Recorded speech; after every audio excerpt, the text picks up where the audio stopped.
नमस्कार, स्वागत आहे आपलं स्वादिष्ट खमंग किचनमध्ये। हे केळफूल आहे, तर आता आपण हे कसं साफ करायचं ते बघूया। हे बघा, हे असं आतमध्ये असतं, ह्याच्यावरचं हे काढून टाकायचं आहे आणि हे आपल्याला काढून घ्यायचे आहे। पहिलं हाताला तेल लावायचं आहे, तेल लावलेलं आहे मी, नाहीतर ते हात परत काळे होतात।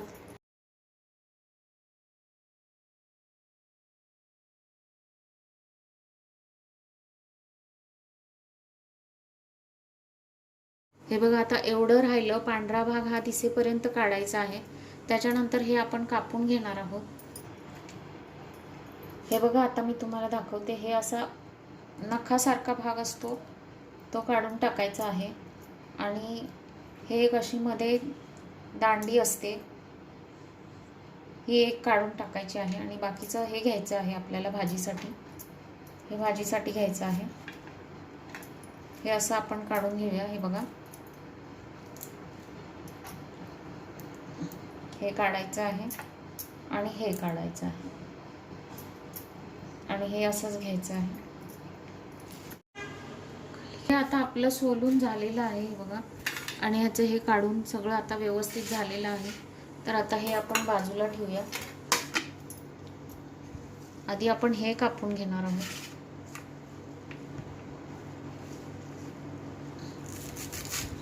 ह्याला आपण बारीक कापून घ्यायचं आहे। आपलं कापून झालेलं आहे। आता आपण ह्याला पाण्यात टाकणार आहोत आणि आता हा भाग सुद्धा आपण कापून घेणार आहोत।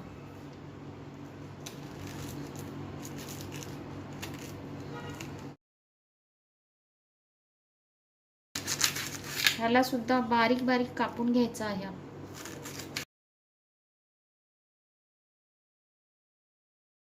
आता हे पण आपलं कापून झालेलं आहे, तर हे पण आपण आता पाण्यात ह्याच्यातच घालूया।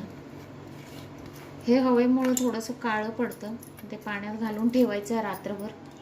खूप गुळगुळीतपणा असतो ह्याला, चिकट चिकट, असंच रात्रभर आपण ठेवून देणार आहोत। हे ऑन करू। हे आता बघूया आपण रात्री भिजत घातलेलं। आता हे बघा, आता हे चांगलं व्यवस्थित पाण्यातनं काढून पिळून घ्यायचं आहे आपल्याला। आपण पहिल्यांदा काढून घेऊया पाण्यातून बाहेर।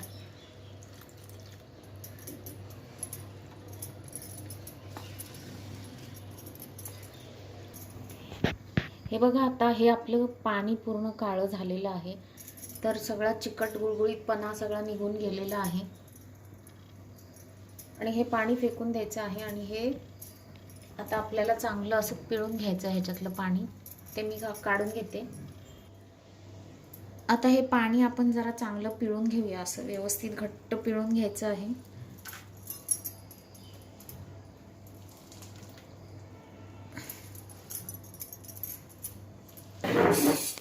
आता आपण गॅसवर कढई ठेवलेली आहे आणि त्याच्यात तेल घालून घेऊया थोडं, 2 चमचे। आता यात मोहरी टाकूया आपण।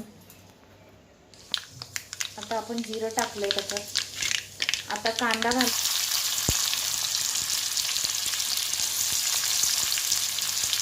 आणि टोमॅटो घालूया थोडासा।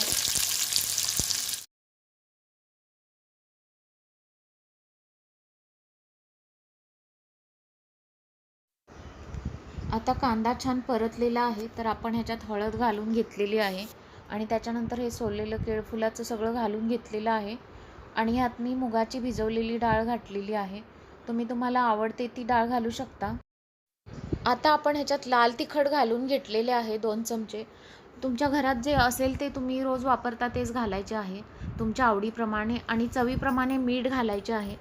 आणि ह्याच्यात मी 2 कोकम घातलेली आहेत आणि हे नंतर हलवून छान झाकून ठेवायचं आहे। ह्याला एक वाफ काढायची आहे आणि हे बिना पाणी घालता शिजवायचं आहे। पाणी घालायची अजिबात गरज नाही ह्याला। आणि त्याच्यात वरून आपण नंतर ओलं खोबरं घालायचं आहे आणि कोथिंबीर थोडीशी घालायची आहे आणि परत एकदा ह्याला छान हलवून छान एक वाफ काढून घ्यायची आहे आणि मग आपली भाजी ही तयार आहे। मग आता छान भाजी तयार झालेली आहे। आता आपण ह्याला बाउलमध्ये काढून घेऊया। हे बघा, ही आपली आता छान केळफुलाची भाजी तयार आहे. तुम्ही ही कशाबरोबरही खाऊ शकता, चपाती भाकरी. तुम्ही नक्की करून बघा. आवडली तर चॅनलला लाईक, शेअर आणि सबस्क्राईब करा.